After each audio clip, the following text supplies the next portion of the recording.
So a question that we've been getting a lot of this past year is if homeowners should sell their homes to use the equity for things like buying a new house, paying off previous debt, or just doing other things with it. Yeah, I mean, they're thinking that my value is so much higher. I want to monopolize on this. I want to make sure I get the benefit of this increased value on my home. And I'm not going to lie, I had that same thought too at one point. And then I remembered how hard it was to find my house in the first place. And then you think if you're selling, there's going to be other things that affect that too. But either way, you have a good understanding. To have a good understanding of your home equity will help you make a better decision. So that's what we're going to be talking about today is how to calculate your home equity and what that means for you. Yeah, actually, I remember that process. You're looking through many houses. It took us about 675,000 houses to find one big enough for my crew. Yeah, I remember that. Yeah, and then we quickly outgrew it, as we do, as people do. I dread the day I have to pack anything from it to go to a new house, because that's when you really find out how much stuff you have. Yeah. So before we get too deep into this, though, we always like to just give you kind of some education and basic understanding. So let's talk about what the definition of home equity is first, Mark.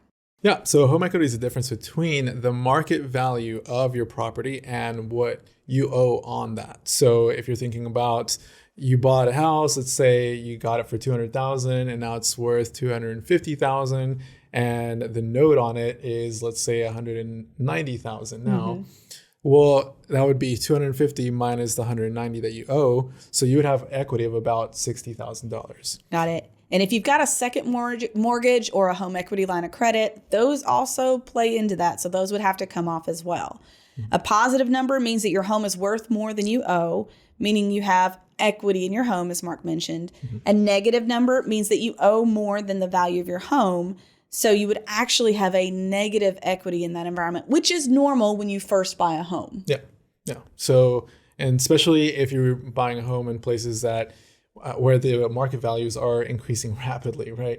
So, or if you buy a home and then the market all of a sudden changes like it kind of is right now, and where market prices might not be as stable. Yes. So worsening conditions can affect it negatively as well. The quality of your home if you're not taking care of it. So those are all related to how they determine how much equity you may or may not have. But why does it matter? What is your home equity good for? Right. Yeah. So in the end, the main reasons that your home equity is good for, the main one really is that buying and having a home has historically been one of the greatest methods, the best methods to build wealth, right? So that and, savings through employment, investments, right? But for most Americans, home ownership has been the main way to wealth. And that's increasing what we call your net worth over time. It can also count as collateral for loans like a home equity line of credit or a reverse mortgage. And building credit history. So as you make those payments consistently on time, that helps build your credit history and increase your credit score as well. Yeah. So, and I don't know, we talk about HELOC and what that is. We didn't. Why don't you go into what that is? Yeah. So a HELOC is basically, it's a home equity line of credit, right? So as you build equity in the home, then what the bank can do is it can actually allow you to borrow money based on the equity that you have, right? So most banks won't allow you to borrow up the full value of the property, right? So going back to that scenario, if your home is now worth $250, and you've got that $60,000 worth of equity, then the bank won't really let you borrow that full 60. They might let you borrow 40 or 45. Just depends on the bank.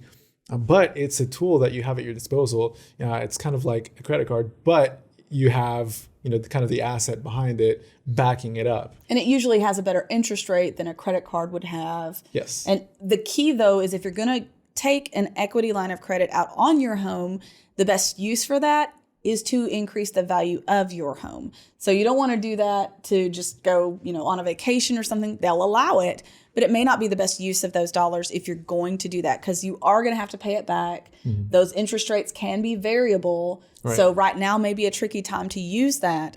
So just make sure you're using it for the right purposes. So the questions: buy, sell, or stay. That's really what we're talking about here with the kind of mentality of a lot of people that we're discussing this with and their home values. So how do you know what to do? Well, if you're looking to buy, here are some tips that you can use. Look at comparables. They call them comps. So look at different houses in the area to see if the value of the home you're looking at is comparable to others in the area. That can give you a clue to whether the values are increasing, decreasing, or if maybe you're looking at the biggest house in a neighborhood, which is usually not where you want to be, right? You want to be kind of an average home within the neighborhood. That's a great tool for finding that out. What are some other things they can do to figure out if they want to buy? Yeah, so definitely take interest rates into account, right? That would be probably at the top of the list right now, with interest rates having risen, about 5% this year so far? Yes. The amount of home that you could afford is likely lower than what it was a year or two ago. So, the impact of that interest rate is a lot higher than people realize. Yeah. I know when we bought our house originally, we got like 4.5%, then interest rates dropped. I refinanced it only a year later. Okay. So we hadn't even been in the house that long. I refinanced it, saved us over $100 a month. And over the course of the loan, it adds up to thousands. Yeah. So you can imagine the increase the other direction. So that same house at a 1% difference would have been $100 a month. Imagine a 5% difference. So it would be really important for you to get with your mortgage lender and make sure that you know how much house you can afford, not how much they'll approve you for, but how much you can actually afford in your budget. Yeah, we were just doing some math here with a few of the other advisors not too long ago, and we were talking about how with current interest rates, the payment that you would have had if you had a $600,000 house just a year ago, you would have the exact same payment if you had a $380,000 house now. That is crazy. Yeah. Okay. Other things to take into account are down payment expenses and closing fees. With the market being as high demand as it has been recently, people are paying above asking price and they're having to pay a lot more closing costs and upfront costs. So be prepared for it. If you're willing to do that and that's important to you, that's fine, but make sure you're ready for it in your budget. So that's if you're looking to buy. What if you're looking to sell? Yeah. So if you're looking to sell, the biggest question is always, okay, and where are you going to live? That was our problem. Like, I can't even get an apartment and fit my family in it. So my first thought was, we'll just get an apartment. And then I thought, 7 people, 2 bedroom. That's not going to work. We'd have to get 2 apartments. Right. And then we're paying more than our house payment. So yeah, you got to know where you're going to land, people. Yeah. And the next question would be, okay, are you looking to buy are you looking to sell an investment property, right? Because if so, then you got to look at things like capital gains tax. Yes. Right. So explain how that works though, because people may not even know what capital gains tax is. And if it's not your primary home, it's a different tax situation. So that's important to understand a little more deeper. Yes. So if you do happen to have an investment property, I hope that you know already about what capital gains tax is. But essentially what it is if you have a home that is not your primary home, right? If it's not your primary residence and you're using it for whatever other purpose, then it's considered an investment property. And at that point, the taxes that you're going to owe on it if you sell it are going to be based off of the amount that you end up selling it for and then what you bought it for, right? So your original purchase price is considered your basis, what they base that growth amount on. So if you bought the house for $150,000 and you now sell it for $270,000, which would be the situation if I sold my old original home, that whole difference there is going to be taxable to you. It's not taxed at income rates. Capital gains are better than income tax rates for most people, but it is going to have a pretty hefty tax bill to it. So make sure you're planning ahead for that with your CPA. Yeah, and that you're not taking into account the full amount of what you think your equity is in that property, because again, you're going to have a tax bill. Yes, and then understand the fees to sell it. So you're going to have to, if this is your primary home, let's talk about trying to keep that thing clean long enough to get it sold if you have children like me. But also, are you going to be paying a realtor? Are you going to be paying someone to come in and take photographs of the home? Make sure you plan ahead for those fees.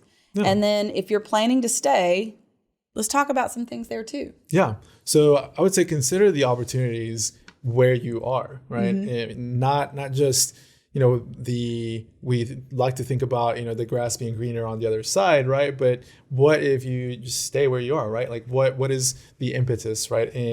On wanting to move somewhere else or just staying right there. So, one of the things that I think about are things like okay, the neighborhood that you're in, right? The type of schools that are available within that neighborhood, right? Where you're going to move to, is that going to make a difference for you, right? Just thinking about what actually is bringing value to your current property versus moving somewhere else. And there is a process of kind of counting your blessings here. When you have a home, often there are just little things that if you tweaked them, it would feel like a totally different space and maybe resolve some of the frustrations that you're feeling. I know tons of people who've just redone a bathroom and it's like a whole new space. So you do have that equity that you could possibly utilize for something like that if it's in the budget. And taking little adjustments to make your house the one you really want. But what does the road ahead look like for people who are considering their equity and trying to understand what to do with that?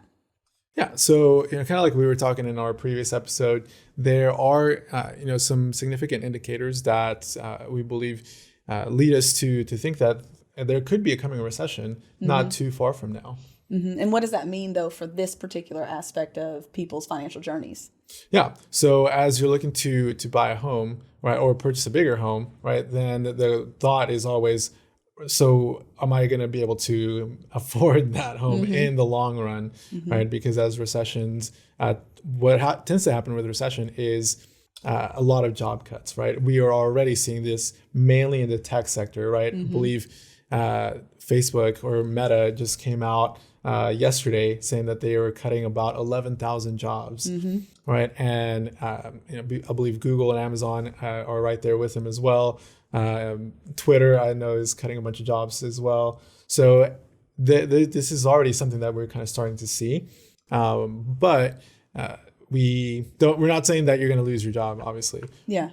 But planning for the just in cases, making sure you have emergency savings in place. It's just smart to do that while you're still in a good position financially. Right. And before using all of the home equity in your house to buy another house, right? If you are going to do that, then probably the best thing would be not to use all of that home equity and stash some of that away. Leave some wiggle room. Exactly. Another reason to maybe consider not moving would be to keep your interest rate where it's at. If you're in a home that has a great interest rate like I am, sticking it out for a little while longer might be the best plan because, home prices are so inflated right now anyway that staying where you're at may be the best long-term plan for you, especially if you've got a great interest rate. Yeah, absolutely. So, just thinking about the interest rates more than doubling over this past year, right? When you think about that and what it does to a 30-year mortgage, right? You're basically going to be ending up paying double, right, of what the asking price was in just interest alone. And not to be harbingers of doom, because the reality is if you want to buy a new house this year and you can afford the payment, you can always refinance it later. So don't let that be something that scares you off. It just may mean that you get a smaller house than you would have planned for to make sure it fits in your budget. And then later on, you take the time to refinance or move to something larger when interest rates come back down. Absolutely. But the other thing would be just avoid buying that bigger, lavish house, right? Because again, we know that as home prices have skyrocketed over the past year or so, then that house might not be worth what you're paying for it at this moment. Well, it's time for our 2 cents, so I'm going to go first. Equity is just another word for ownership, and ownership has value, which is why becoming a homeowner is a big step in generating wealth. So we are excited for those of you who are out there and you're getting to experience this big jump in what your house is worth. We just don't want you to be lulled by that into making a decision in the moment that wouldn't be for your best long term. Yeah. So are you planning on buying or selling? Well, either way, we hope we've given you some good tips for you to consider as you make this decision. And we'd like to thank you for joining us today on Talking Sense. If you enjoyed the show, check out the rest of our YouTube channel lineup and give us a like if you want to keep hearing more. See you next time. Thanks for listening to the Talking Sense podcast. And if you like what you hear, make sure to subscribe to the podcast to get all the newest episodes. The GenWealth team is available to you 24/7 at info@getreadyforthefuture.com or call our offices at 866-653-PLAN. That's 866-653-7526. And while we like to have fun here, we're also financial advisors, and that means disclosures. You should personally consult a financial advisor before making any investment, and no strategy can assure success. Genwealth Financial Advisors is an Arkansas registered investment advisor with securities offered through LPL Financial, member FINRA SIPC.